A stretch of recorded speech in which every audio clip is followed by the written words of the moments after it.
아마존에도 로봇이 한 50% 정도의 물류 일을 하고 있잖아요. 네. 최저시급보다 로봇을 쓰는 게 더 싸기 때문이거든요. 추후에도 실제로 이런 AI 기술 대체 자체가 불가능한 직업적으로 봤을 때 아주 가치가 높은 것보다는 사람들과 커뮤니케이션 해야 되는 그런 직업류들이 훨씬 더 효과적이지 않을까라는 생각이 듭니다. 자, 스타 취업 컨설턴트 유어스잡의 윤성훈 대표님을 모시고 두 번째 잡에 대한 이야기 나누고 있습니다. 요즘에 도서관에 가면 그렇게 중장년층이 많다라고 하던데, 네. 근데 거기서 책을 보시는 게 아니라 대부분 자격증 공부를 하고 계시다고 하더라고요. 그죠. 네, 그러니까 은퇴를 당하신 분들이 주로 이렇게 자격증 공부에 매진을 하시는데, 이분들이 주로 따는 자격증은 어떤 것들인가요? 기본적으로 자격증을 딴다라고 했을 때 내가 이후에 새로운 어떤 직업을 갖는데 네. 도움이 될 만한 자격증 당연히 따겠죠. 보통 이제 많이 따시는 게 일반적으로 지게차나 뭐 굴착기 이런 쪽의 자격증. 지게차, 굴착기, 뭐 특수차들. 특수차량 자격증 공부 많이 하시고 그다음에 가장 이제 많은 포션을 차지하는 전공 관련된 자격증들은 전기 자격증인 것 같아요. 그래갖고 실제로 이 법률적으로 시설관리직을 뽑는 데 있어서 전기안전관리법이나 시설관리법이나 산업안전관리법이나 뭐 여러 가지 네. 조건에 전기 관련된 뭐 기능사라든지 기사라든지 추가적인 경력이라든지 이런 조건들이 붙거든요. 그래서 그 자격증을 가지고 있다라고 하면 시설관리직은 거의 70살까지 할 수 있거든요. 그런 자격증을 따면은 그냥 아파트 경비가 아니라 그죠. 빌딩의 어떤 시설 관리가 되죠. 되니까 사실 주민이랑 마주쳐서 민원 그렇게 할 필요도 없고. 요즘에 아파트를 안 살고 전원주택을 사시잖아요. 서울 내에서. 그죠. 근데 아파트를 가면요. 예전같이 우리 같은 조그만 아파트에, 한 동짜리 아파트에 경비 아저씨 계시고 이런 분위기가 별로 없어요. 경비라는 것보다는 아예 보안팀이 들어오고 그다음에 시설관리팀이 따로 들어와서 그렇게 운영이 돼서 인건비도 더 오히려 그게 더 절감이 되겠죠. 그래서 뭐 곳곳에 경비가 있는 것이 아니라 보안 시스템을 구축해 놓고 그다음에 시설관리를 하는 게 거의 대부분이기 때문에 그런 쪽에 근데 시설관리를 들어가기 위해서는 가장 이제 기본이 되는 게 전기 정도니까는 전기 그 자격증을 많이 땁니다. 그래서 그런 빌딩들이 계속 많이 생기고 있다 보니 그죠. 그 기존의 아파트들도 재건축하면 또 그런 식으로 바뀌고 있다 보니 그죠. 거기에 대한 일자리는 계속 늘어날 수밖에 없는 상황이긴 그런 하네요. 형태고 인력이 오히려 경비라는 인력이 줄어들게 되는 거죠. 그리고 나서 이런 시설관리라는 개념으로 다시 바뀌게 되면서 경비 하시는 분이 이런 것들을 고쳐줄 수도 있긴 하지만 결과적으로 봤을 때는 못 고치는 건 누군가를 불러서 써야 되는 건데 용역을. 근데 그러는 것보다 그냥 우리가 시설관리팀을 뽑아갖고 그냥 꾸준히 관리를 해주면 그런 문제들이 발생을 하지 않는 거고 개별적인 지배 문제들도 해결할 수 있고 또 여성분들은 저런 것들 많이 취득하시는 것 같은데 급식 선생님 하려면 이제 조리사, 조리사가 있어야지 글로 들어갈 수 있거든요. 그것도 조리사 자격증이 있어야지 갈 수 있는 거야. 그래요? 그러니까는 이런 것들이 다 하나의 조건들이 되다 보니까 그런 준비들을 하는 것 같아요. 이제 채용 시장이라는 게 청년층만 아니라 우리 현실 청년이라고 하는 중장년층 채용 시장에서도 어떻게 보면은 이제 조금 더 공평하게 채용하려는 그런 기조들이 이어지고 있거든요. 그러면 뭔가 남들보다 정확히 그 자격 기준이 있는 사람들이 있을 거 아니에요. 그런 조건들이 부합되는 사람이 취업이 더 잘 됩니다. 그러니까 이 자격증들이 인기 있는 이유는 현실적인 취업과 바로 연결이 되고 그 취업 자리들이 이제 앞으로 계속 확대되는 취업 자리들, 그죠. 확실히 AI가 대체하기 힘든 취업 자리들 그런 것들과 연관이 되긴 하는 거네요. 그래갖고 그런 정도의 취업 자리를 본다라고 하는 게 현실적으로 뭐 두 번째 잡은 훨씬 더 좋은 선택일 수도 있고요. 근데 얘기만 들어봐도 이게 나이 들어서 따기엔 좀 힘들 것 같다. 전기 자격증 이러면. 그죠. 그런 생각이 드는데 보통 이 자격증 따는데 걸리는 시간이 어느 정도세요? 이 현실 청년들은? 제가 봤을 때는 한 2년은 걸리는 것 같아요. 1년 갔다가 좀 부족하지 않을까요? 근데 이게 기능사랑 기사랑은 레벨이 좀 다르잖아요. 근데 기능사를 가지고 있으면 그 관련 업무의 경력이 더 길어야 돼요.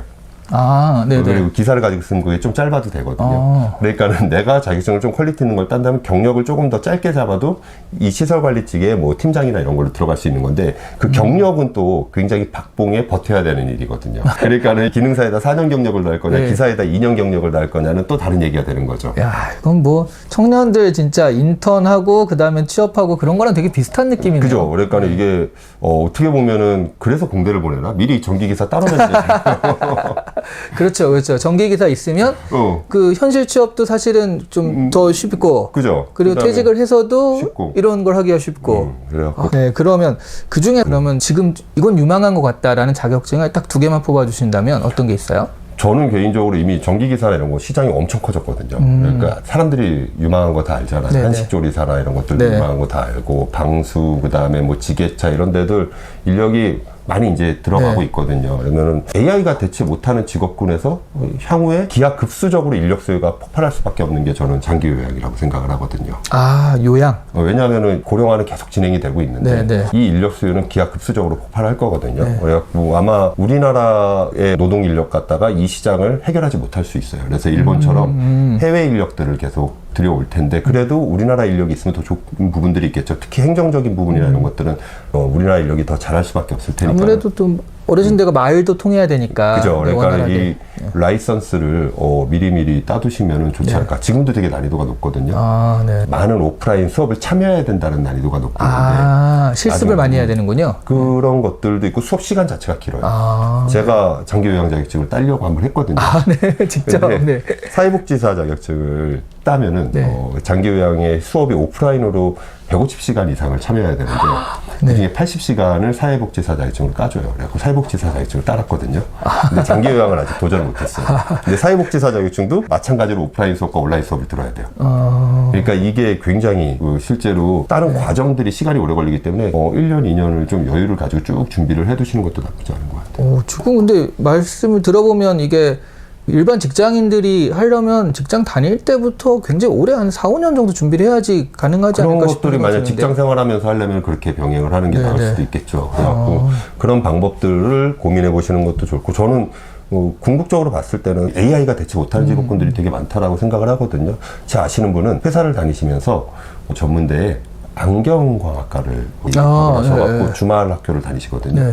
그러면은 이제 끝나고 나서 안경점을 차리든가 아니면 자기가 안경점에서 일을 하겠다라는 생각을 하시는 건데 AI가 안경점을 대체 못할까 저는 그런 고민을 해봤는데 생각해보면은 시력 측정이나 이런 모든 과정에 AI가 다 대체가 되는 건 아니거든요. 이게 커뮤니케이션이 안 될 테니까 그런 부분들을 생각을 한다면 그런 틈새 시장의 수요들을 잘 찾아보시는 것도 나쁘지 않은 것 같아요. 그런가? 여기 자 이거 가 뭐 이쪽 뭐 이런 것들을 해결하는 게 되게 쉽지 않아요. 이렇게 보고 AI가 그런 게 있어요. 이게 자기 시력이 정확히 측정이 돼야 되는데 어떻게든 밑에 맞추고 싶어가지고 잘 안 보인다고 찍어서 그죠. 4 하는데 우연히 맞아가지고 그게 아닌 것 같은 걸 계속 확인해 보잖아요.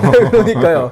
그 사람이 하면 아닌 것 같은데 찍은 것 같은데라고 하면 하는데 AI가 또 그런 거 못하겠네요. 디자인도 있고 뭐 안경에 여러 가지 요소들이 결합이 되기 때문에 그런 쪽 시장 우리나라 사람들이 고령화가 되면 가장 먼저 오는 게 이제 노안이거든요. 그런 쪽의 수요는 분명히 있을 거라고 저는 생각을 하거든요. 근데 이게 그 라이선스가 없으면 그런 것들을 또 못하니까 그런 학교를 다녀야 돼요. 그건 아예 전문대에 등록을 해야지 되는 그런 거군요. 그죠? 학교를 졸업을 해야지 그 자격 조건이 아마 될 거예요. 그러면 요즘에 공인중개사는 사실 너무 많죠. 포화 시장이죠. 그리고 이거는 사실 AI가 어느 정도 대체가 가능한 부분이라고 생각을 해요. 플랫폼에서 이미 많이 거래가 일어나고 있고 기술적인 부분에서 어느 정도 대체가 가능한 부분들인데 그러니까 대체가 불가능한 것들을 좀 찾아야 되는 것 같아요. 이거는 절대 사람이 해야 돼 무조건. 아파트에 전기가 이게 잘 안 오는데 이거 해결하는 게 AI가 못 해서 할 수가 없잖아요. 그 대체가 불가능한 것들을 해야 되고 결과적으로 AI가 이렇게 직업적으로 대체하는 것들을 이렇게 쭉 살펴보면은 아마존에도 로봇이 한 50% 정도의 물류 일을 하고 있잖아요. 최저시급보다 로봇을 쓰는 게 더 싸기 때문이거든요. 추후에도 실제로 이런 AI 기술 대체 자체가 불가능한 직업적으로 봤을 때 아주 가치가 높은 것보다는 사람들과 커뮤니케이션 해야 되는 그런 직업류들이 훨씬 더 효과적이지 않을까라는 생각이 듭니다. 근데 또 공인중개사도 보면 한국 공인중개사는 대체가 좀 쉬운 편인데 미국과는 좀 다르긴 한 것 같아요. 어떤 부분? 그러니까 한국은 아파트가 되게 좀 똑같잖아요. 뭐 엘스의 몇 평형 그러면 그죠. 몇 층이냐, 뷰가 어떠냐만 다르지 그 안에는 다 똑같잖아요. 맞아요. 심지어 그래서 가보지도 않고 그냥 사시는 분도 있대요. 이건 공산품이나 마찬가지니까. 저 그런 분 봤어요. 그냥 계약금 집어넣는다.